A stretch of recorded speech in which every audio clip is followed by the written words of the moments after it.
প্রিয় দর্শক, কদিন আগে কিন্তু আমাদের মনে অবিশ্বাস ছিল যে আমরা করোনার টিকা পাবো, তো আমরা কিন্তু সেটি পেয়ে গেছি। তারপরের অবিশ্বাস তৈরি হলো, এটি কাজ করবে তো? অলরেডি কাজ করছে, কারণ কোথাও থেকে তো কোনো দুঃসংবাদ এখনো আসেনি। তারপরের গল্প হলো, কেন এই করোনার টিকা সাধারণ মানুষকে গিনিপিগ বানিয়ে দেওয়া হবে, কেন শীর্ষ ব্যক্তি কিংবা ভিআইপিরা না? সে গল্পও আজকে শেষ হলো। গণটিকাতে দিয়েছেন আজকে দেশের প্রথম সারির মানুষ, সকলেই নিয়েছেন। এখন সবচেয়ে বড় প্রশ্ন, এই যে টিকা নিয়ে এত অবিশ্বাস, সেই অবিশ্বাসের জায়গাটা অনেক বেশি নির্ভর করেছে একটা আস্থার জায়গা নিয়ে এসেছে আজকের টিকা উৎসব। সুতরাং বিরোধী শিবিরগুলো এখন কি বলবে, নতুন কোন অবিশ্বাস তারা তৈরি করবে কিংবা দানা বাঁধবে তাদের মনে, সেগুলো অবশ্য সময়ের হাতেই আমরা ছেড়ে দিই। আর আমি সময় ইসলাম আজকে ব্যাট্রোসাম টু দ্য পয়েন্ট শুরু করছি। সকলকে স্বাগত জানাচ্ছি। আজ আমাদের আলোচনার বিষয় ভ্যাকসিন উৎসব। আমাদের সঙ্গে আলোচনায় যুক্ত হচ্ছেন ডক্টর আ.ফ.ম. রুহুল হক এমপি, সাবেক স্বাস্থ্যমন্ত্রী। আমাদের সঙ্গে অনুষ্ঠানে যোগ দিবেন ব্যারিস্টার রুমিন ফারহানা এমপি, বাংলাদেশ জাতীয়তাবাদী দল বিএনপি। আমি দুজনকেই স্বাগত জানাচ্ছি। যদিও রুমিন ফারহানা এখনো এসে উপস্থিত হননি, আশা করছি কিছুক্ষণের মধ্যেই তিনি আমাদের সঙ্গে যুক্ত হবেন। আমি আলোচনা শুরু করতে চাই ডক্টর আ.ফ.ম. রুহুল হক। নিশ্চয়ই আপনি আমার কথা শুনতে পাচ্ছেন? জি, শুনতে পাচ্ছি। স্যার, আপনি তো টিকা নিয়েছেন আজকে? জি, টিকা নিয়ে ফেলেছি। কিন্তু এই টিকা নিয়ে তো নানা গুজব ছিল, নানা শঙ্কা ছিল, ভয় ছিল। সাধারণ মানুষকে কেন গিনিপিগ বানানো হচ্ছে, কেন আপনাদের মতো মানুষ না?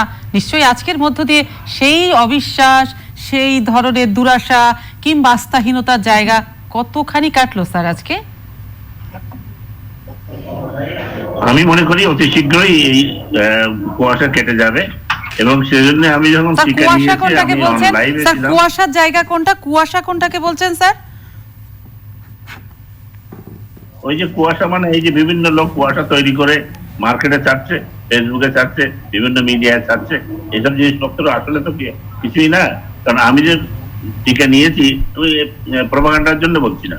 আমি যে কোন হাতে টিকা নিয়েছি এখনো পর্যন্ত আমি বুঝতে পারছি না। আমার মনে করতে হচ্ছে যে কোন হাতে টিকা নিয়েছিলাম। আমার সামান্য পর্যন্ত ব্যথাও নেই। সকাল 10টায় টিকিট নিয়েছি, এখন তো প্রায় অনেকক্ষণ হয়ে গেল, কোনো প্রতিক্রিয়া নেই, এবং সারাদিন আমি কাজ করে যাচ্ছি সকাল থেকেই, কোনো অসুবিধা হয়নি ইনশাল্লাহ।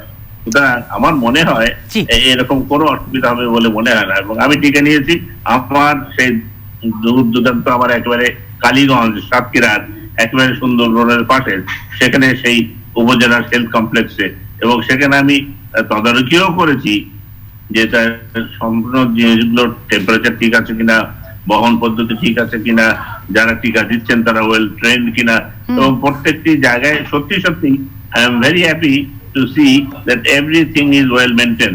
বিশেষ করে টেম্পারেচার গুলা এবং বহন প্রক্রিয়া গুলা, এবং ছোট ছোট ডিব্বায় করে যে মানুষ একেবারে নিয়ে যাবে, তারা কেমন করে নিয়ে যাবে, ঢাকা থেকে কেমন করে এসছে, প্রতিটি জায়গা কিন্তু আমি নিজে তদারকি করেছি, এবং সেটা অনলাইনে আমি সকলকে দেখিয়েছি। সুতরাং আমি মনে করি this is a very good procedure, এবং সবাইকে টিকা নিতে উৎসাহিত করবো। জি স্যার, আরেকটা যেটা বিষয় জানতে চাই, আপনি টিকা নিয়েছেন, এখন পর্যন্ত আল্লাহর রহমতে আপনি ভীষণ ভালো আছেন, কোনো ধরনের পার্শ্ব প্রতিক্রিয়া নেন, এবং আপনি বলছেন যে আপনি সেই সুন্দরবন অঞ্চলে, ওখানে যেখানে আছেন আপনার বাড়ির অঞ্চল, উপজেলা লেভেল অর্থাৎ প্রত্যন্ত অঞ্চলেও কিন্তু টিকা পৌঁছে গেছে, সেখানে মানুষ টিকা দিচ্ছে। কিন্তু এই যে জায়গাটা জানতে চাই, টিকা দেওয়ার মূল জায়গাটাই তো হচ্ছে করোনা থেকে বাঁচার জন্য, করোনাকে দূরে রাখার জন্য, কিন্তু টিকা উৎসবকে কেন্দ্র করে মানুষের ঘাড়ের উপরে, মাথার উপরে এই ঢল নামিয়ে যে টিকা নেবার চিত্রটা আমরা দেখলাম, এটা কি আসলে করোনাকে কতটা আমরা দূরে রাখতে পারবো? যেহেতু বারবারই বলা হচ্ছে যে শারীরিক দূরত্বটা বজায় রাখতে, স্যার এই জায়গাটাতে বোধহয় নজরদারি দেওয়াটা আর একটু জোরালো হওয়া দরকার ছিল কি না? হ্যাঁ, আমি আজ বিকালে সন্ধ্যায় কথা বসেছিলাম, এবং সেখানে আমার কয়েকজন বন্ধু বলছেন, সুতরাং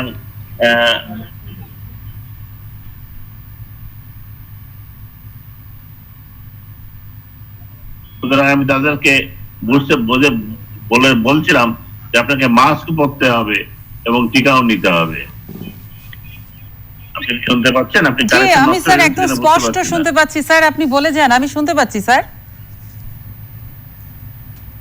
জি, সুতরাং আমি সকলকে বুঝিয়েছি যে মাস্কও পরতে হবে, টিকাও নিতে হবে, শারীরিক দূরত্ব বজায় রাখতে হবে, এবং সকল কিছু মেনেই আমাদের চলতে হবে। কারণ শুধু টিকা নেওয়ার মানেই যে একেবারে আজকে থেকে আমি প্রোটেক্টেড হয়ে গেলাম না। আমরা প্রোটেকশন নিতে তো বেশ কয়েকদিন সময় লাগবে, এবং সেকেন্ড ডোজ আসলে তারপরে পুরোপুরি প্রোটেকশন হবে। স্যার, এই যে একটা টিকা নেওয়ার উৎসব আজকে আমরা দেখলাম, গণটিকা উৎসব, সেই যে সুরক্ষা দেওয়ার জন্য, আবার এই সুরক্ষিত নিজেকে করবার জন্য পুরো বিপুল একটা জনগোষ্ঠীকে অরক্ষিত করে দিলাম, অর্থাৎ করোনার মধ্যে আমরা ছেড়ে দিলাম কিনা, সেই জায়গাটা তো স্যার আপনাকে কতখানি ভাবিয়েছে? নায়ক কোনো ধরনের যারা শীর্ষ ব্যক্তি ছিলেন তাদেরকেও আমরা মাস্ক পরতে দেখিনি এবং দেখেছি। অবশ্যই এটা টেলিভিশনে প্রচারযোগ্য, তাহলে মানুষের আস্থাটা থাকবে, কিন্তু সেইখানে একটা অনাস্থার জায়গা তো তৈরি হয়েছে। কেউ শারীরিক দূরত্ব মানেনি, কেউ কখনো মাস্ক পরেনি, তার মানে টিকাটাই কি শেষ কথা? দিলে আর এসব কিছু লাগবে না? স্যার, আপনি কি শুনতে পেয়েছেন আমার কথা? হ্যাঁ, আপনারা যেমন প্রচার করে আসছেন প্রথম থেকে যে আমাদের শুধু করোনার প্রথম থেকেই মিডিয়া ব্যক্তিত্বরা সফলভাবে অত্যন্ত সুন্দরভাবে প্রচার করে আসছেন এই করোনা সম্বন্ধে।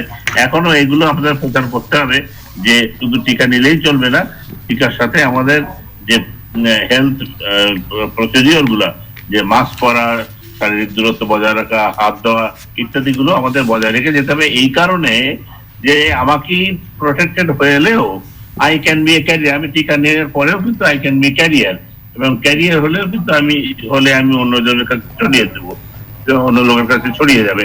সেই জন্যই আমাদের এই প্রিকশন গুলো নিতে হবে যতদিন পর্যন্ত টিকা প্রসিডিওর সারা দেশে একেবারে 100% কাছাকাছি না ছড়িয়ে যাচ্ছে। সুতরাং এই জন্যই আমাদের এই ব্যবস্থাগুলো করতে থাকতে হবে। এটি আমার মনে হয় আমাদের দেশের জনগণের কাছে কিছু এখনো বিভ্রান্তি রয়ে গেছে, এবং আমি আপনাদের মিডিয়া কর্মীবৃন্দের সহযোগিতা চাই, এবং আপনারা যে কাজ করছেন সেজন্য ধন্যবাদ জানাতে চাই, এবং এইগুলোকে পরিষ্কার করবার জন্য আমাদের যথেষ্ট প্রচারণাও দরকার বলে আমি মনে করি। স্যার, আরেকটা যেটা বিষয় জানতে চাই যে নিবন্ধন কিভাবে করবে, মানুষ কিন্তু এখনো সেটা বুঝে উঠতে পারেনি। সরকারের যে সুরক্ষা সেবাটা আছে যেটার মাধ্যমে নিবন্ধন হচ্ছে, সেটা কতখানি জনবান্ধব, এবং প্রত্যন্ত অঞ্চলের মানুষ কি এই নিবন্ধনের সঙ্গে নিজেদেরকে মানে আওতায় আনতে পারছে কিনা, এবং এটা আরো কতখানি জনবান্ধব করা দরকার, এটা মানে শতভাগ ঠিক আছে কিনা, সেই জায়গাটি আমি স্যার আপনার কাছে প্রশ্নটি রাখছি। আমাদের আরেকজন অতিথি ব্যারিস্টার রুমিন ফারহানা ইতিমধ্যে উপস্থিত হয়েছেন, আমি তার কাছে একটু যেতে চাই, প্রশ্নে ফিরতে চাই, আমি এসে আপনার কাছে উত্তরটি শুনবো। ব্যারিস্টার রুমিন ফারহানা, আলোচনা আমরা অনেকক্ষণ চালিয়েছি, যে বিষয়টি আপনার কাছে জানতে চাই, আজকে তো টিকা উৎসব দেখেছি, সকলেই তো টিকা নিয়েছেন, শীর্ষ পর্যায় থেকে অনেকেই নিয়েছেন, তো টিকা নিয়ে যে ধোঁয়াশাটা ছিল, যে ধরনের গুজবটা ছিল এবং নানান ধরনের অবিশ্বাস ছিল, আজকে কি টিকার এই উৎসবটা দেখে সেই অবিশ্বাসটা দূর হয়েছে, নাকি এখনো কোনো অবিশ্বাস আছে টিকা নিয়ে, করোনার ভ্যাকসিনের রাজনীতি নিয়ে কিছু কি আছে আরো? আপনাকে অসংখ্য ধন্যবাদ। আসলে টিকা নিয়ে মানুষের মধ্যে কয়েকটা বিষয় কাজ করছে। আপনি জানেন যে কিছুদিন আগেই একটি জরিপ প্রকাশিত হয়েছে বিবিসিতে, যেখানে বলছে যে 32% মানুষ এখনই এই মুহূর্তে টিকা নিতে চাচ্ছে না, আর 52% মানুষ মনে করছে যে ঠিক আছে আরেকটু দেখি কি অবস্থা দাঁড়ায়, এবং বেশ 16% মানুষ ওরা কখনোই টিকা নিতে চায় না। কিন্তু কেন? আজকে একদিনে 31,000 মানুষ টিকা নিয়েছে, তার মধ্যে বেশিরভাগই 24,000 বোধহয় পুরুষ। জি, এখন 2020 সালটা কিন্তু বিভৎস ছিল, এবং আমরা শুধু বাংলাদেশ না, পুরো বিশ্বই একটা ভয়াবহ পরিস্থিতির মুখে পড়েছিল, এবং আমরা দেখেছি যে কিভাবে মানুষ আক্রান্ত হচ্ছে, মৃত্যুবরণ করছে, এবং এমন একটা মৃত্যু যে মৃত্যুতে আমরা আসলে কাছের মানুষকে কাছে পাইনি। সুতরাং এত বিভৎসতার পরে আমরা বোধহয় ভেবেছিলাম যে টিকার জন্য যে ব্যাকুলতা এবং যে ভীষণ রকম অপেক্ষা, টিকা আসা মাত্রই বুঝি মানুষ টিকা নিতে দৌড়ে যাবে, বিষয়টি কিন্তু তেমন হয়নি। আমি আপনাদের আলোচনা পুরোটা শুনতে পারিনি, খুব সামান্যই শুনেছি।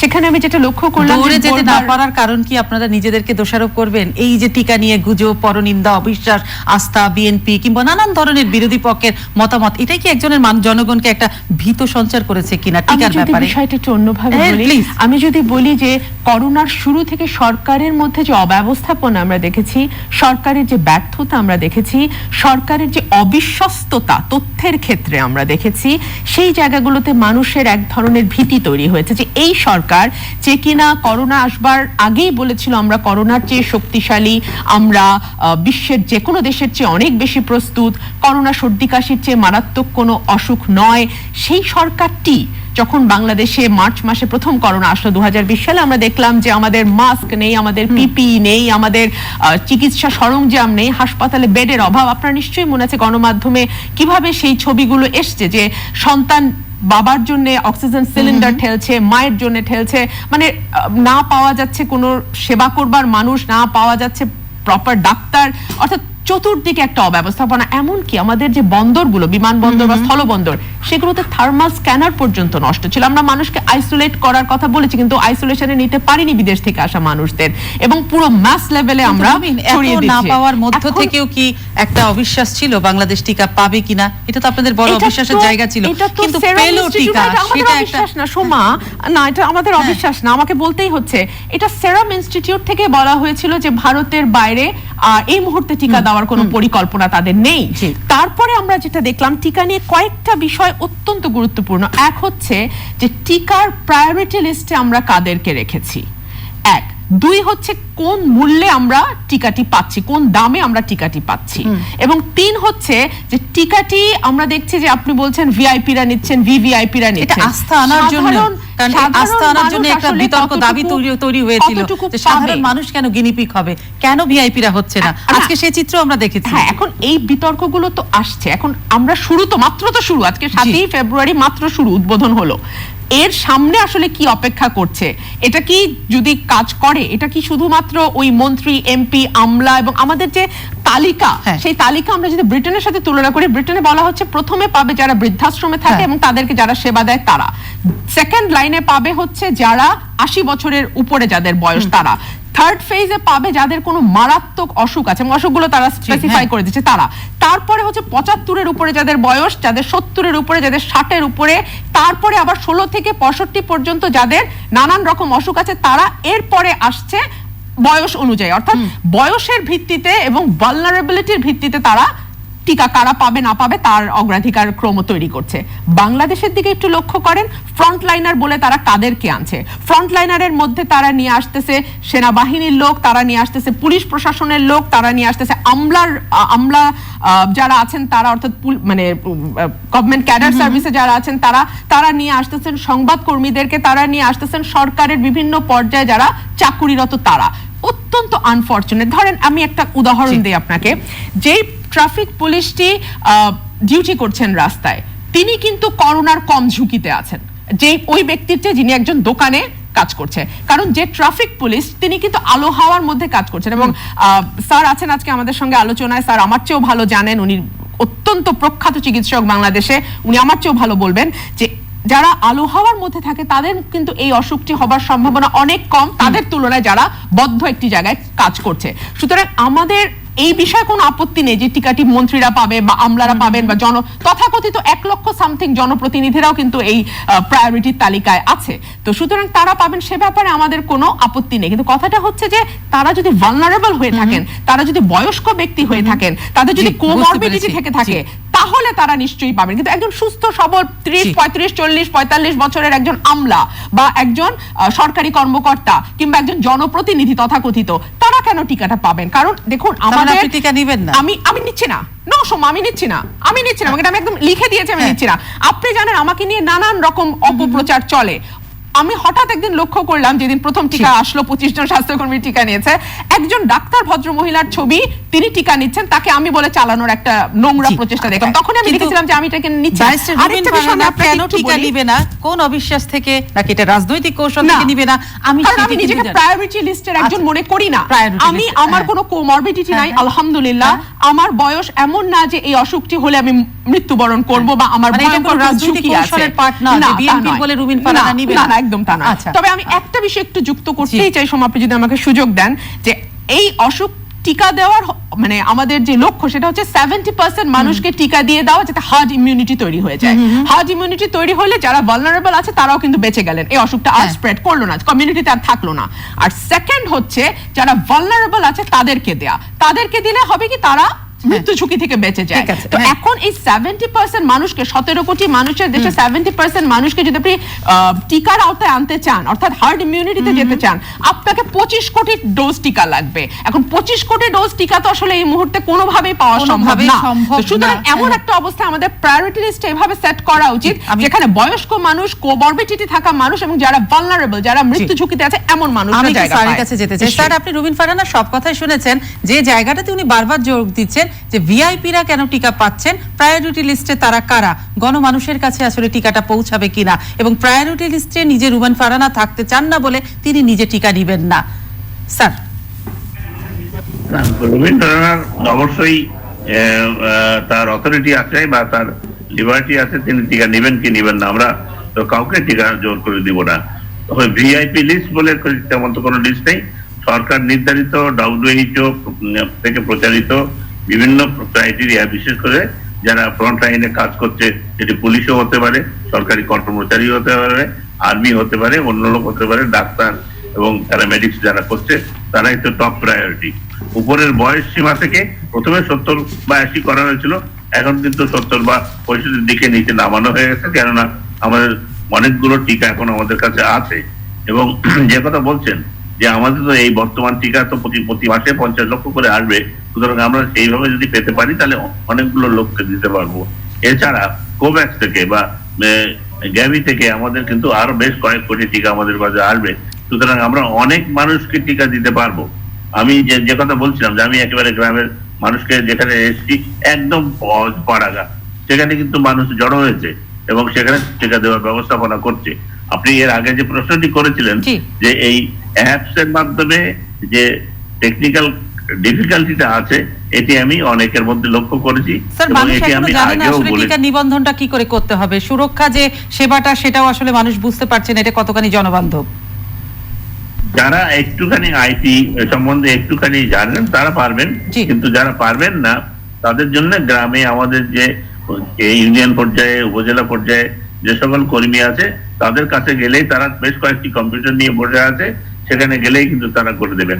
আমি যেখানে গিয়েছিলাম উপজেলা স্বাস্থ্য কেন্দ্রে, সেখানে বাইরে 5টি কম্পিউটার রাখা আছে এবং 5 জন কর্মী। স্যার আমি বুঝতে পেরেছি স্যার যে মানুষের দোরগোড়ায় পৌঁছে দেওয়ার জন্য আপনারা কাজ করছেন, সবে তো শুরু হয়েছে। স্যার আমি আরেকটা বিষয় আপনার কাছে একটু ছোট করে জানতে চাই, জনগুরুত্বপূর্ণ ব্যক্তিদের টিকা দেওয়াটা তো রাষ্ট্রের দায়িত্ব, সেটা সাধারণ মানুষ হোক আর জনগুরুত্বপূর্ণ মানুষ যেই হোক না কেন। এখন যদি স্যার আমি একটু জানতে চাই আপনার কাছে যে বিএনপি চেয়ারপারসন বেগম খালেদা জিয়া তো নিশ্চয়ই রাষ্ট্রের দায়িত্বে আছেন, তিনি একজন জনগুরুত্বপূর্ণ ব্যক্তি, বয়োজ্যেষ্ঠ ব্যক্তি, তারকে টিকা দেওয়ার ব্যাপারে আপনাদের কোনো উদ্যোগ থাকবে কিনা, কিংবা তাকে বুঝানো আস্থায় নেওয়ার জন্য তাকে টিকা দেওয়াটা কতখানি জরুরি বলে মনে করছেন? কারণ তিনিও তো এর আওতায় পড়ে যান, যেটা আপনাদের প্রায়োরিটি লিস্টে আছে। আমি প্রায়োরিটি লিস্টে উনি আছেন কিনা যদি জানি না, তবে আমি চিকিৎসক হিসেবে মনে করি তার স্বাস্থ্য যদি পারমিট করে তিনি নিশ্চয়ই টিকার আওতায় আসবেন, কিন্তু কেননা তিনি বয়সের উপরের দিকে আছেন এবং তিনি সেই লিস্টে যাবেন, তিনি নিশ্চয়ই টিকা থেকে বাইরে পড়ার কথা না, প্রোভাইডেড যদি কোনো অন্য কোনো সিরিয়াস কোনো কিছু না থাকে। এবং আমি নিশ্চিত এটা ব্যক্তি বা কোনো রাজনৈতিক দিক থেকে টিকা কে পাবে কে পাবে না এটি বিচার করা হচ্ছে বলে আমি কখনোই মনে করি না। এবং চিকিৎসা ব্যবস্থা, টিকা নিয়ে কোনো রাজনীতিকরণ হবে কিনা সেই জায়গাটা আপনার কাছে রাখছি আমি। স্যার জি স্যার, এটা কখনো চিকিৎসা নিয়ে কখনোই রাজনীতি করে না এবং এখানে রাজনীতি আসার কোনো সুযোগ আছে বলেও মনে করি না। সুতরাং আমি মনে করি ফারহানাই হোক, বেগম জিয়া হোক, ফখরুল ইসলাম চৌধুরী হোক, যিনিই থাকুন না কেন, তিনি আমাদের যে প্রায়োরিটি লিস্ট আছে এই প্রায়োরিটি লিস্টের মধ্যে পড়লে অবশ্যই তারা সেই লিস্ট পাবেন। এখানে রাজনৈতিক কোনো বিবেচনা আছে বলে আমি কখনোই বিশ্বাস করি না, আমি করবো না। রুমেন ফারহানা, আপনার কাছে যেটি জানতে চাই যে সবচেয়ে বড় কথা, তিনি বলছেন রাজনীতিকরণ টিকা নিয়ে হবে না, কিন্তু আপনি প্রায়োরিটি লিস্টে থাকতে চান না। কিন্তু আমরা যেটা জানতে চাই যে অবশ্যই আপনি যেটা বললেন ঝুঁকির মধ্যে কারা কারা আছে, শারীরিক বিবেচনা, সবকিছু দিক বিবেচনা, সেখানে যদি আপনার কাছে জানতে চাই, অবশ্যই আপনাদের চেয়ারপারসন তো একটা শারীরিক ঝুঁকির মধ্যে আছেন, কিন্তু সেই জায়গাটাতে আপনার তাকে বোঝানোর ব্যাপারে তাকে করোনার টিকা দেওয়া কতখানি জরুরি এবং এই উদ্যোগটা বিএনপি নিবে কিনা কিংবা কি করা উচিত? কারণ আমি আপনার প্রশ্নে আসবার আগে আমি একটু সংশোধন করে নিচ্ছি, আমি টকশোর শুরুতে একটু ভুল তথ্য দিয়েছি। আমি বলেছি 32% মানুষ এখনই টিকা নিতে চাচ্ছে না, ভুল। 32% মানুষ আসলে এখনই টিকা নিতে চাচ্ছে না, 52% মানুষ। 52% মানুষ একটা ইয়ের মধ্যে আছে, একটা মানে চিন্তার মধ্যে আছে, তারা এই মুহূর্তে নেবে না, আরো পরে নেবে, এই লিম্বোর মধ্যে আছে 52%। আর 16% বলছে তারা কখনোই নেবে না। আর আরেকটা বিষয় আমি একটু বলি, স্যার যেহেতু বলছিলেন যে আমাদের হুয়ের যে গাইডলাইন সেই অনুযায়ী আমাদের প্রায়োরিটি তালিকা তৈরি করা হয়েছে, আমি একটু যদি বলি যে বাংলাদেশে কোভিডের যারা অগ্রাধিকার তালিকায় আছেন তার মধ্যে স্বাস্থ্যসেবায় নিয়োজিত 4,52,027 জন। একটু থামিয়ে দিচ্ছি এই কারণে আপনাকে, প্রিয় দর্শক, আমাদের ম্যাট্রোসেম টু দ্য পয়েন্ট কিন্তু আমাদের যতগুলো ডিজিটাল প্ল্যাটফর্ম আছে চ্যানেলের, সেখানে আপনারা সরাসরি দেখতে পাচ্ছেন। চলছে। জি, যেটা আপনি আমি যেটা বলছিলেন। বলছিলাম যে আমাদের প্রায়োরিটি লিস্টে আছে স্বাস্থ্যসেবায় নিয়োজিত 4.5 লক্ষ স্বাস্থ্যকর্মী, আছে 6 লক্ষ বেসরকারি ও প্রাইভেট স্বাস্থ্যকর্মী, 2,10,000 মুক্তিযোদ্ধা, আইন শৃঙ্খলা বাহিনীর 5,46,000 সদস্য, সামরিক ও প্রতিরক্ষা বাহিনীর 3,60,000 সদস্য। এছাড়াও আছেন গণমাধ্যম কর্মী 1,78,298 জন জনপ্রতিনিধি, সিটি কর্পোরেশন ও পৌরসভার 1.5 লাখ কর্মচারী, 5,41,000 ধর্মীয় প্রতিনিধি, মৃতদেহ সৎকারে নিয়োজিত 75,000 ব্যক্তি। এছাড়াও আছেন অন্যান্য সেবায় নিয়োজিত 4 লক্ষ কর্মী, স্থল, নৌবন্দর, বিমানবন্দরে 1.5 লাখ কর্মী, 1,20,000 প্রবাসী অদক্ষ শ্রমিক এবং উপজেলায় কর্মরত 4 লাখ জরুরি সেবায় নিয়োজিত কর্মচারী, 1,97,000 জন ব্যাংক কর্মকর্তা।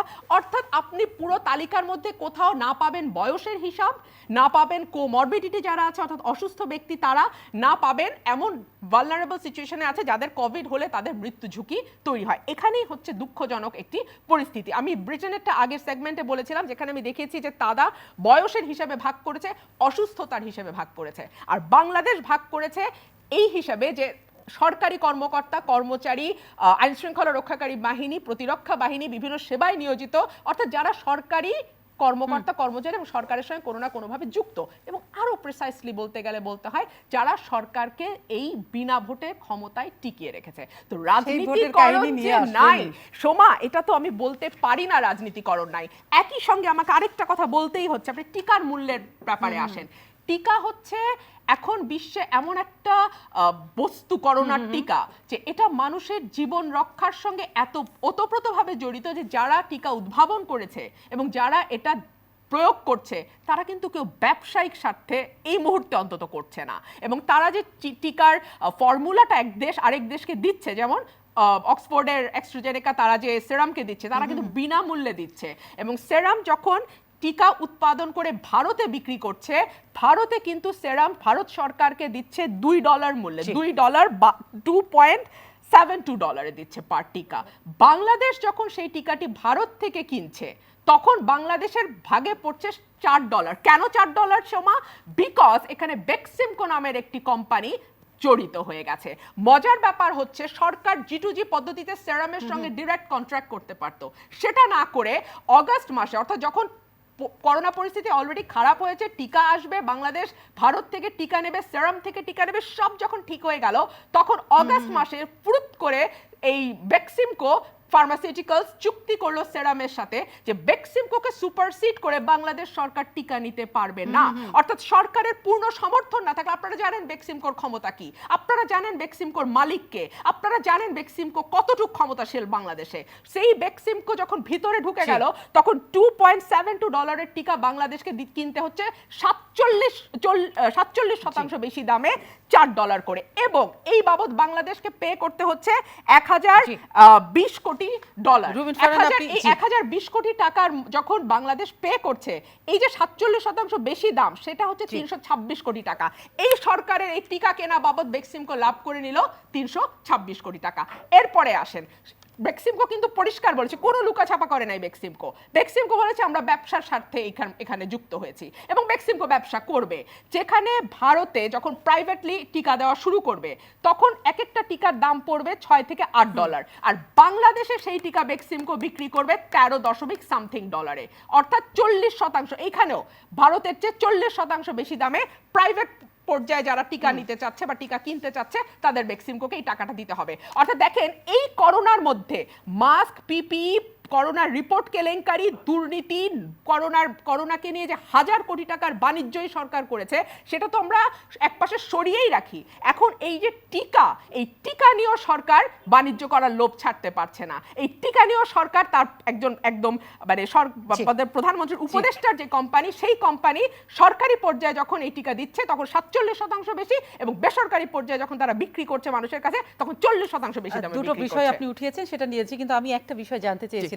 এই মুহূর্তে তো টিকাটা জীবনদান রক্ষাকারী, করোনা ভ্যাকসিনের টিকা মানে জীবন বাঁচানোর জন্য সবচেয়ে সহায়ক, আর এটা নিয়ে বাইরের কেউ ব্যবসা করছেন, আপনি নিজেও বলছেন যে টিকাটা উৎপাদন করেছে যারা, তারা জীবন বাঁচানোর জন্য। তো আমার ওই জায়গাতে বারবার প্রশ্ন যে টিকাটা যদি এত জীবন রক্ষাকারী হয়ে থাকে করোনা থেকে বাঁচার জন্য, তাহলে আপনাদের নেত্রীকে দেওয়াটাকে আপনারা মনে করছেন না এটা ভীষণ জরুরি? আমি আপনাকে ঠিক শুরুতে যেটা বলেছিলাম যে 52% ইজ নট ভেরি শিওর। কেন তারা নিশ্চিত না যে তারা এই মুহূর্তে টিকা নেবে কি নেবে না, তার 1 নম্বর কারণ হচ্ছে সরকারের প্রতি প্রতি অবিশ্বস্ততা, সরকারকে তারা বিশ্বাস করছে না। 2 হচ্ছে সরকারের তথ্যের ঘাটতি। আপনি জানেন সরকারের এতগুলো যে লোক যে বিশ্ব নিল, ব্যাংক অলরেডি সরকারের বলেছে, এতগুলো লোক যে টিকা নিল আজ, আমি একটু আসছি, হ্যাঁ। বিশ্ব ব্যাংক অলরেডি বাংলাদেশের ডেটা কতটুকু সত্য, কতটুকু ভুল, কতটুকু সঠিক এটা নিয়ে প্রশ্ন তুলেছে, এবং দেখা যাচ্ছে দক্ষিণ এশিয়ায় বাংলাদেশের ডেটার মান জি। এক আফগানিস্তান ছাড়া আর সব দেশের জি, নিচে। আমি- সুতরাং সরকার আসলে কি করছে, কি টিকা দিচ্ছে, এই টিকার পার্শ্ব প্রতিক্রিয়া কি, এবং কি অসুখ থাকলে এই টিকা নেওয়াটা সেফ, কি অসুখ থাকলে এই টিকা নেওয়াটা সেফ না, এটা এই মুহূর্তে বলা যায় না। এবং আপনি দেখেন একটা টিকা আবিষ্কার করতে 10 থেকে 12 বছর লাগে, সেখানে এই টিকাটি এসছে মাত্র কয়েক মাসের মধ্যে। সুতরাং আমরা এমন একজন ব্যক্তির উপরে এটা এখনই প্রয়োগ করব কিনা এটা ওনার চিকিৎসকরাই ভালো বলতে পারবেন, যিনি বাংলাদেশের 3 বারের প্রধানমন্ত্রী ছিলেন, যিনি বাংলাদেশের সবচেয়ে বৃহৎ রাজনৈতিক দলের প্রধান, এবং যাকে বাংলাদেশের গণতন্ত্রের প্রতীক ধরা হয়। সুতরাং তার উপরে আমরা এক্সপেরিমেন্টটা এই মুহূর্তে করব কিনা সেটা ওনার যারা চিকিৎসক আছেন তারাই ভালো বলতে অবশ্যই পারবেন। আফা মারুফুল হক, আপনি অনেকগুলো প্রশ্ন শুনেছেন এবং সবচেয়ে বড় কথা রুবিন ফারহানা যেটা বলেছে স্যার, যে যারা ভোটে সরকারকে এড়েছে অর্থাৎ সরকারি এবং প্রশাসনের কর্মকর্তাদেরকেই টিকা দেওয়া হয়েছে, প্রায়োরিটি লিস্টে তারা আছে। ভ্যাকসিন রাজনীতি এবং ভ্যাকসিনের যে দুর্নীতি এবং ব্যবসা সেটা নিয়ে প্রশ্ন তুলেছেন, এবং সবচেয়ে বড় কথা বিএনপির এই টিকা নিয়ে অসম্ভব অনাস্থা আছে, সেজন্য বিএনপি চেয়ারপারসন বেগম খালেদা জিয়াকে টিকা নিতে হবে কি হবে না সেটি তারা সময়ই বলবে। এই 3টা বিষয়ে আপনি কি বলবেন? দেখুন, মাননীয় প্রাক্তন প্রধানমন্ত্রী তিনি টিকা নেবেন কি নেবেন না, ওনার দল, ওনার অ্যাডভাইজার, ওনার চিকিৎসক তারা ঠিক করবে। সেটা নেওয়ার ব্যাপারে আমি স্যার ওনার অনাস্থা কাছাকাছি আছে, অনাস্থার জায়গাটা বলেছেন, অবিশ্বাসের জায়গাটা এখনো অনাস্থা- ভরপুর বিএনপি। হ্যাঁ, অনাস্থার জায়গাটা তো আমরা টিকা দিয়ে মানুষকে প্রমাণ করছি যে টিকাতে কোনো অসুবিধা হচ্ছে না, এবং শুধু আমাদের দেশে না, লক্ষ লক্ষ অ্যাস্ট্রাজেনেকার টিকা, কোটি কোটি এই টিকা সারা বিশ্বে দেওয়া হচ্ছে মানুষকে, এবং কোনো রকম পার্শ্ব প্রতিক্রিয়া হচ্ছে না, এবং তারা প্রোটেক্টেড হচ্ছে। এটা যদি বিশ্বাস ওনারা না করেন, আমাদের ডাটাতে ওনাদের অবিশ্বাস থাকতে পারে। গ্রামে গঞ্জে যদি উনি যান, কালকে থেকে দেখতে পাবেন যে কত মানুষ, আজকেও যদি যেতেন তাহলে দেখতেন যে কত লোক লাইন ধরে দাঁড়িয়ে আছে টিকা নেওয়ার জন্য। সুতরাং টিকাতে যে কাজ হচ্ছে, এবং উনি যখন আসেননি তখন আমি বলেছিলাম যে আমি আজকে সকালে টিকা নিয়েছি, এবং তার কোনো রকম সামান্য স্যার আজ সকালে টিকা নিয়েছেন, এখন পর্যন্ত কোনো পার্শ্ব প্রতিক্রিয়া নেই স্যারের। উনি হয়তো বলবেন যে এটা আমি মিথ্যা বলছি, সত্যি সত্যি আমার মানে মনে করতে পারছিলাম না যে ডানাতে নিয়েছি না বামাতে নিয়েছি, এতটুকু ব্যথা নেই। সুতরাং উনি সংশয় প্রকাশ করতেই পারেন, দ্যাট ইজ দেয়ার রাইট, তাতে কোনো অসুবিধা নেই। কিন্তু এটা তো সায়েন্স, যে হাজার হাজার লক্ষ লক্ষ কোটি কোটি মানুষ টিকা নিচ্ছে এবং তাতে কোনো অসুবিধা হচ্ছে না। তারপরেও কিছু লোক অবিশ্বাস করে। সারা বিশ্বে অ্যান্টি ভ্যাকসিন একটা মুভমেন্ট আছে, তার সেরকম বহু লোক আছে যারা ভ্যাকসিন নিতে চান না, যাতে আমাদের কোনো আপত্তি নেই, তারা নিতে যাবেন না। তারা পদ্মা সেতুতে বিশ্বাস করেন না ওটা ভেঙে পড়বে, ওনারা পদ্মা সেতুর উপর দিয়ে যাবেন না, নিচে দিয়ে যাবেন, তোমার নৌকায় যাবেন না, কিসে করে যাবেন সেটা তাদের ব্যাপার। সুতরাং বিশ্বাস না করলে তো আমরা জোর করে বিশ্বাস করাতে পারবো না। এখন আমরা যেটা বিশ্ব দরবারে সায়েন্স যেটা প্রমাণ করছে সেটির কথা বলছি, যে অক্সফোর্ড তৈরি করেছে, অ্যাস্ট্রাজেনেকা দিয়েছে, one of the best company in the world ইন্ডিয়াতে, যেটা সারা বিশ্বে তারা টিকা, এই শুধু এই টিকা না, অনেক টিকা সাপ্লাই করে এবং প্রমাণ করেছে তারা ভালোভাবে তৈরি করতে পারে এবং গুড কোয়ালিটি তৈরি করতে পারে। স্যার আমরা অনুষ্ঠানের প্রায় শেষের পথে স্যার, আমাদের যে টিকাটা ইন্ডিয়া থেকে আসবে, বিমান ভাড়াটা কে দেবে? বিএনপি দেবে? আমাদের যে টিকাটা বিমানবন্দর থেকে আমাদের গ্রামে গঞ্জে নিয়ে আসতে হবে, তার জন্য পয়সা লাগবে না, তো কে দেবে? বিনা পয়সায় যাবে। স্যার ভ্যাকসিন ব্যবসা নিয়ে তিনি একটু প্রশ্ন তুলেছিলেন, রুবিন ফারহানা, যে টিকার ভ্যাকসিন যেটা ব্যবসা হচ্ছে সেটা নিয়ে তিনি প্রশ্ন তুলেছিলেন, করোনার টিকার যে মূল্য সেটা নিয়ে। এখানে কোনো তেমন কোনো ব্যবসা আছে বলে মনে হয় না। আমি মনে করি ব্যবসা থেকে কোনো লাভ হবে না লোকসান হবে আলটিমেটলি বলা যাবে। যারা এনেছেন তাদের একটা যে কোম্পানির কাছ থেকে কিনতে হয়, তাদের একটা রিপ্রেজেন্টেটিভ যে দেশে যায় সেখানে লাগে। ভ্যাকসিন তো এখানে সেই একটা রিপ্রেজেন্টেটিভ এখানে কাজ করছে, এবং তাদের তো কিছু খরচ আছে, তারা বিমানে করে আনছে, তারা গাড়িতে করে বিভিন্ন জেলা পৌঁছে দিচ্ছে, এই জন্য তাদের একটা খরচ আছে না। সুতরাং ইন্ডিয়া ঘরের থেকে বের করে বাইরে যেখানে সাপ্লাই দিচ্ছে, আর সেখান থেকে এখানে আসতে কিছু তো খরচ হবে। সুতরাং তাদের দাম আর আমার দাম তো সম্পূর্ণ এক থাকা সম্ভব বলে আমি মনে করি না।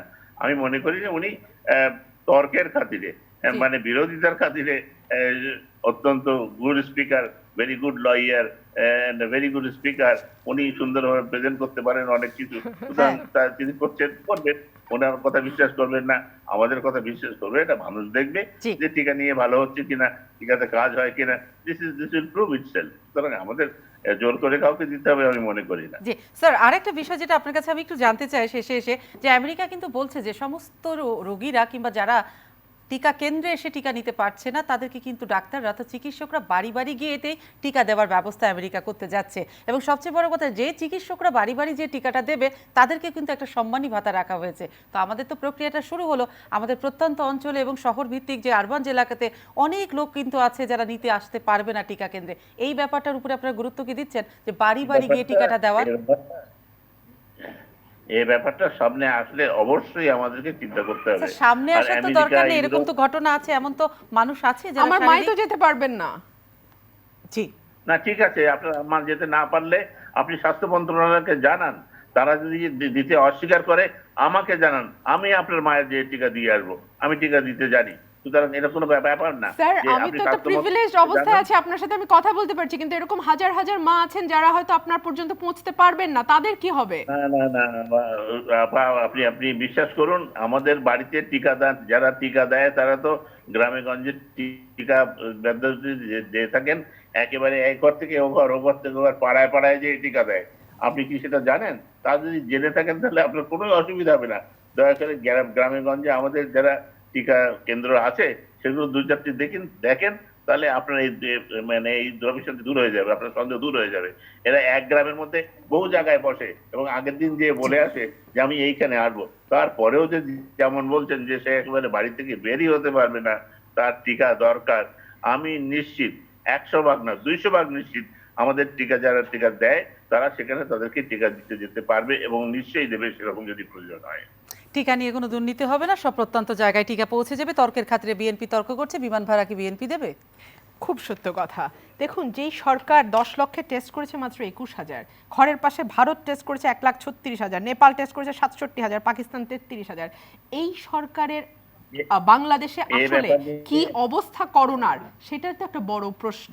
আর বিমান খরচ নিশ্চয়ই বিএনপি দেবে না, সরকার দায়িত্বে আছে, সরকারেরই দেওয়ার কথা। কিন্তু আমার প্রশ্নটা হচ্ছে মাঝখানে একটা এজেন্ট কেন ঢুকে যায়, এবং এটি সেই এজেন্ট যে এই সরকারের ভীষণ রকম ইনফ্লুয়েন্সিয়াল এজেন্ট। এটা তো G2G হতে পারতো, এই চুক্তিটা যদি G2G হতো তাহলে অন্তত 326 কোটি টাকা আমাদের বেঁচে যেত।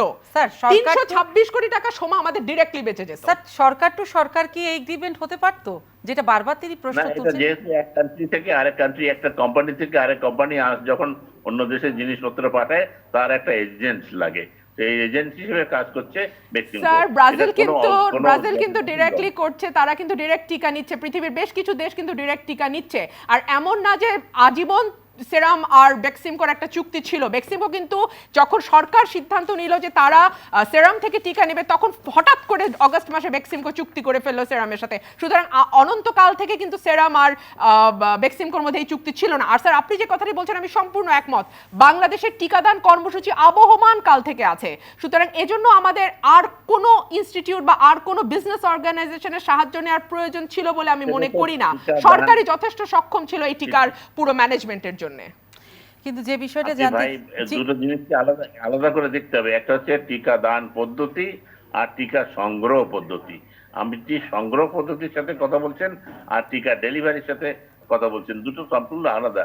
যারা টিকা দেয় বাড়িতে বাড়িতে যেয়ে তারা তো সংগ্রহ করে না, মানে জি। Those people don't collect. তাদের আর একটা সংগ্রহ করার জন্য আমাদের গ্যাভি দেয় বা সিরা দেয়, কোভ্যাক্স দেয়, তাদের মাধ্যমে গভর্নমেন্ট টু গভর্নমেন্ট আসে।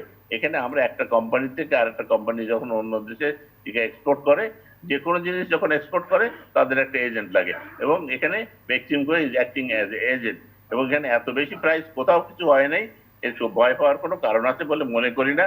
দয়া করে আপনার বন্ধু বান্ধব যারা আছে তাদেরকে টিকা নিতে বলেন, and let us throw away the covid from this country. যত তাড়াতাড়ি পারবো সেটি সবচেয়ে ভালো হবে। This is a wonderful vaccine, এটা খুব ভালোভাবে কাজ করছে, one of the best vaccine produce in the world. ফাইজারটা অনেক ভালো, কিন্তু সেটি আমাদের দেশে আসাও মুশকিল, দামও অনেক বেশি এবং -70 থেকে রক্ষা করতে হয়। তার চেয়ে আমাদের এই ভ্যাকসিন কিন্তু অনেক শক্তিশালী এবং ভালো এবং ভালোভাবে কাজ করবে, এটি আমি নিশ্চিত। দয়া করে আপনার বন্ধু বান্ধব আত্মীয় স্বজন যারাই আছেন তাদেরকে বলুন দয়া করে টিকা নিন। নিশ্চয়ই রুবিন ফারহানা, আপনি আপনার বন্ধু বান্ধব সবাইকে ভ্যাকসিনের গুণগত মানটা বলবেন এবং নিশ্চয়ই জানেন, স্যারও আজকে বললেন। কিন্তু এখন আমাকে অনুষ্ঠান শেষ করতে হবে, এই একটা বিষয় দিয়ে আপনার কাছে জানতে চাই, আসলে টিকা নিয়ে যে ব্যবসায়িক দুর্নীতিটা হচ্ছে সেটা আপনাদের আপত্তির জায়গা, কিন্তু খুশির জায়গা কি একটুও নেই যে বাংলাদেশ পাবো না পাচ্ছি কি পাচ্ছি না এটা বলেও টিকা পেয়ে গেল, দেশে টিকা তো আসলো। দেখুন, আমাদের 17 কোটি মানুষের দেশে 3 কোটি ডোজের একটা চুক্তি হয়েছে এবং ভ্যাকসিনেশন ওয়ার্ল্ড ওয়াইড যেটা, সেটার আন্ডারে যে টিকাগুলো আসবে সেটা আরো কয়েক মাস সময় লাগবে আসতে। মাত্র 70 লক্ষ টিকা এসে পৌঁছছে। গ্যাভি বলছে আরো আসবে, গ্যাভিটা আসবে তো আসবে। তো এখন মাত্র 70 লক্ষ, এখন 17 কোটি মানুষের দেশে 70 লক্ষ টিকা কতটুকু প্রতুল আর কতটুকু অপ্রতুল সেটা নিশ্চয়ই আপনি জানেন, বুঝতেই পারছেন। শুরু হয়েছে, এখন দেখা যাক, অনলি টাইম ক্যান সে।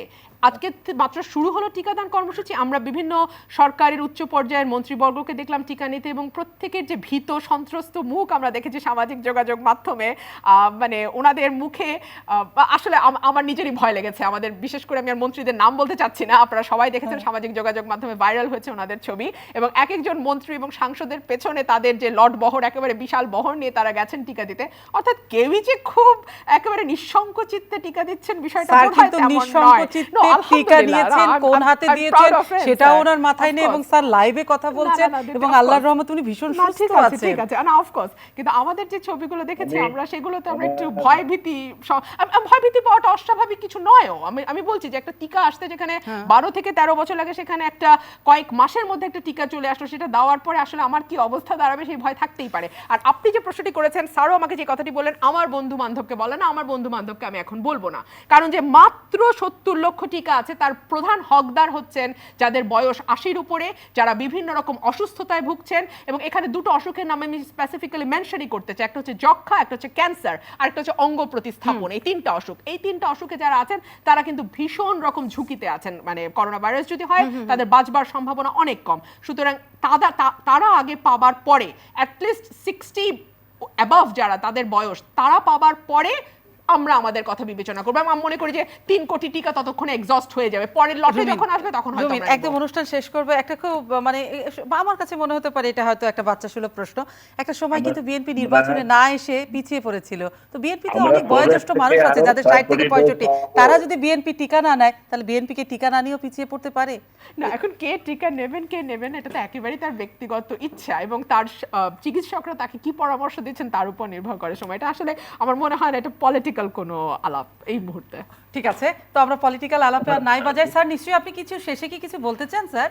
হ্যাঁ, বলতে চাচ্ছিলাম, রুবিন ভুলে যাচ্ছে যে কোভ্যাক্স থেকে আরো 6 কোটি ডোজ ইতিমধ্যে অলরেডি আমাদের প্রমিস করা হয়েছে, এবং আরো কয়েক মাস পরে নিশ্চয়ই আরো কোটি কোটি ডোজ আমরা আনতে পারবো। একটু বিশ্বাস রাখেন, আমরা হাজার হাজার মানুষ, কোটি কোটি মানুষকে এদেশে টিকা দিয়ে ভ্যাকসিন রয়েছি। আমিও যখন স্বাস্থ্যমন্ত্রী ছিলাম তখন ভ্যাকসিন দিয়ে প্রাইজ পেয়েছি। সুতরাং ভ্যাকসিন সম্বন্ধে বাংলাদেশের মানুষের অভিজ্ঞতা যথেষ্ট ভালো, এবং আপনি যেসব কথা বলছেন, হ্যাঁ আপনি সন্দেহ করতেই পারেন যে 5 বছরের জায়গায় 1 বছরের এই ভ্যাকসিন পেয়েছে। হ্যাঁ, আমিও এটি বলবো যে হ্যাঁ, উই হ্যাভ টু অবজার্ভ এটা কতদিন ভালো হবে কিনা, 1 বছর পরে কোনো রিয়াকশন হবে কিনা। This are quite rightfully scientific question. এসব কোয়েশ্চেনের সাথে আমি সম্পূর্ণ একমত। স্যার এই টিকা নেওয়ার কতদিন পর রিয়াকশন হতে পারে স্যার? এই ধরনের সম্ভাবনা আছে স্যার? টিকা নেওয়ার কতদিন পর? খুব rare, 1 in a billion maybe নাও হতে পারে, কিন্তু we have to wait and see. আমরা তো মাত্র দিলাম, আমরা 6 মাস পর, 1 বছর পর, তারপরে যে দেখুন আমরা না বলতে পারবো। আমি এখন তো আন্দাজে বলা তো উচিত না, হবেও না, যেহেতু ওই যে বললেন, তুমি বললেন যে আমাদের 5 বছর লাগে 6 বছর লাগে, এই জন্যই যে টিকা দিয়ে 5-6 বছর পরে তাদের কোন রিয়াকশন হয় কিনা সেটা দেখে তারপরে বাজারে আসে। কিন্তু এখন এমন একটা সিচুয়েশন সারা বিশ্বব্যাপী এমার্জেন্সি বেসিসে WHO এবং প্রত্যেকটি কান্ট্রি দেখেন সবাই বলেছে ইমার্জেন্সি বেসিসে এটা ইউজ করার পারমিশন দিয়েছে। So we have to wait and see. জি স্যার, অসংখ্য ধন্যবাদ আপনাকে স্যার। স্যার আপনাকে অসংখ্য ধন্যবাদ জানাচ্ছি। আপনার কথার সূত্র ধরেই রুবিন ফারহানাকে শেষ প্রশ্ন যেটি করতে চাই যে ব্যারিস্টার রুবিন কি স্যার আপনার কথায় ভরসা রাখতে পারলেন, নাকি আরো দীর্ঘ সময় অপেক্ষা করতে চান? টিকা ভালো না খারাপ? ডেফিনেটলি আমি সেই 52% যে আরো অপেক্ষা করব। তবে অপেক্ষা করবার মূল কারণটা হচ্ছে, আমি বারবার আমাকে বলছি আমি প্রায়োরিটি লিস্টে আসার কথা না। হ্যাঁ, জনপ্রতিনিধি হিসেবে সরকারের প্রায়োরিটি লিস্টে আমি আছি, কিন্তু আমি আমার বিবেকের কাছে যখন প্রশ্ন করি তখন আমি দেখি আমি প্রায়োরিটি লিস্ট আসার কোনো কারণ নেই। আমার না আছে কোনো কোমরবিডিটি আলহামদুলিল্লাহ, না আমার বয়স সেরকম। সুতরাং আমি আশা করব যে যাদের বয়স 60 থেকে শুরু করে যারা বিভিন্ন রকম অসুস্থতায় আছেন তারা আগে টিকা নেবেন। টিকা আরো আসছে, তাদের সবাইকে যখন টিকা দেওয়া হয়ে যাবে তারপরে আমি মনে করি আমার লিস্টটা তারপরে তাহলে আসবে। রুবিন, আমি শেষে এসে কোন জিনিসটাকে দাঁড় করাবো? আপনি প্রায়োরিটি লিস্টে থাকতে চান না বলে নিতে চান না, নাকি আপনি অবিশ্বাস করছেন বলে নিতে চান না? ফার্স্টে আমি প্রায়োরিটি লিস্টে থাকতে চাই না। আচ্ছা। যদিও সরকারের প্রায়োরিটি লিস্টে আমি আছি সোমা, কিন্তু আমি আমার বিবেকের কাছে মনে করি এই প্রায়োরিটি লিস্টে আমার থাকবার তার মানে কোনো টিকায় কারণ নেই। বিশ্বাস আছে যে এটা ভালো।